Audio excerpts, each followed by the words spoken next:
मक्का बहुत मुश्किलों से फतह करने के बाद अब पूरे अरब को यह पता चल गया था कि मुहम्मद ही अल्लाह के रसूल हैं, जिसके बाद बहुत तेजी से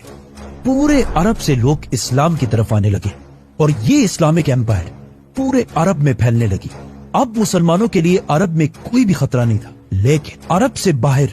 दुनिया की सबसे बड़ी सुपर पावर रोमन एम्पायर अरबों को यूनाइट होते देखकर बिल्कुल भी खुश नहीं थी, जिसकी वजह से पूरी दुनिया में ये बातें फैलने लगी कि बहुत जल्द रोमन एम्पायर मुसलमानों पर हमला करने वाली है ताकि वो अरबों को यूनाइट होने से रोक सके। कुछ लोगों ने कहा कि रोमन्स 40,000 और कुछ लोगों ने कहा कि 1 लाख की फौज लेकर रोमन्स मुसलमानों की तरफ बढ़ रहे हैं, जिससे मुसलमान हर टाइम अलर्ट रहने लगे कि किसी भी टाइम रोमन्स हमला कर सकते हैं। तो आखिर आप सल्लल्लाहु अलैहि वसल्लम ने हिजरत के 9 साल बाद रोमन एम्पायर से जंग का ऐलान कर दिया और इनके खिलाफ मुसलमानों की एक फौज जमा करना शुरू कर दी। इससे पहले जब भी आप सल्लल्लाहु अलैहि वसल्लम किसी इलाके पर हमला करते तो वो जंग से पहले किसी को भी ये नहीं बताते कि वो किस पर हमला कर रहे हैं। अब हालात इतने खतरनाक हो चुके थे कि आप सल्लल्लाहु अलैहि वसल्लम ने पहले से ही पूरे अरब को ये बता दिया कि हम दुनिया की सबसे बड़ी सुपर पावर रोमन एम्पायर से लड़ने जा रहे हैं और सबका, हर मुसलमान का इस जंग में शरीक होना फर्ज है और जो मुसलमान भी इस जंग में शरीक नहीं होगा उसे मुनाफिक डिक्लेयर कर दिया जाएगा। रोमन एम्पायर इससे कुछ ही अरसा पहले पर्शियन एम्पायर को हराकर दुनिया की सबसे बड़ी सुपर पावर बन चुकी थी, जिसको चैलेंज करना इम्पॉसिबल हो गया था। और सबका ये ख्याल था कि अरबी जो अभी कुछ ही अरसा पहले यूनाइट हुए हैं वो कभी भी रोमन एम्पायर से नहीं लड़ सकते। और मुनाफिकों ने भी मुसलमानों को रोमन एम्पायर की ताकत से डराना शुरू कर दिया, जिसकी वजह से रसूलुल्लाह सल्लल्लाहु अलैहि वसल्लम की रोमन एम्पायर से जंग के ऐलान के बाद अरब में 2 फ्रैक्शंस बने। एक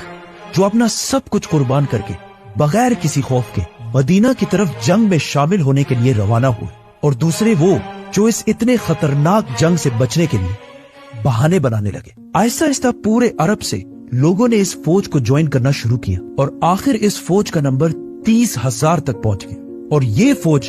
अरब की सबसे बड़ी फौज बन गई। लेकिन इतने बड़े फौज को मैनेज करना भी कोई आसान काम नहीं था, क्योंकि ये जंग मुसलमानों को साल के सबसे गर्म टाइम में करनी थी, और वो भी अरब की गर्मी जिस वक्त पूरे अरब में कहत फैल चुका था, जिसकी वजह से रसूलुल्लाह सल्लल्लाहु अलैहि वसल्लम ने सारे मुसलमानों से इस फौज के लिए फंड्स इकट्ठा करने की रिक्वेस्ट की, जिसके बाद हर मुसलमान अपनी ताकत के मुताबिक इस फौज के लिए फंड्स इकट्ठा करने लगा।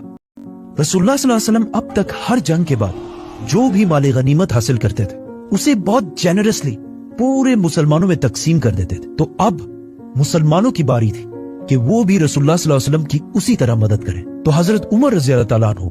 जो हमेशा अच्छे कामों में हजरत अबू बकर रज़ी अल्लाह तआला अन्हु से एक स्टेप पीछे रहते थे, उन्होंने इस बार अबू बकर रज़ी अल्लाह तआला अन्हु से जीतने के लिए सबसे पहले जाकर अपनी सारी दौलत का आधा रसूलुल्लाह सल्लल्लाहु अलैहि वसल्लम के सामने रखा।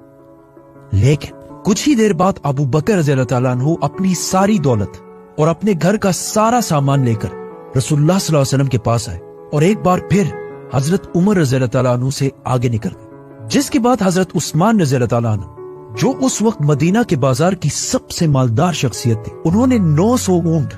100 घोड़े और 1000 दिनार डोनेट किए, और हजरत अब्दुर्रहमान बिन औफ ने भी बहुत सारे ऊंट, घोड़े और माल डोनेट किया। ये तो वो सहाबी थे जिनके पास अपना बिजनेस और काफी दौलत थी, लेकिन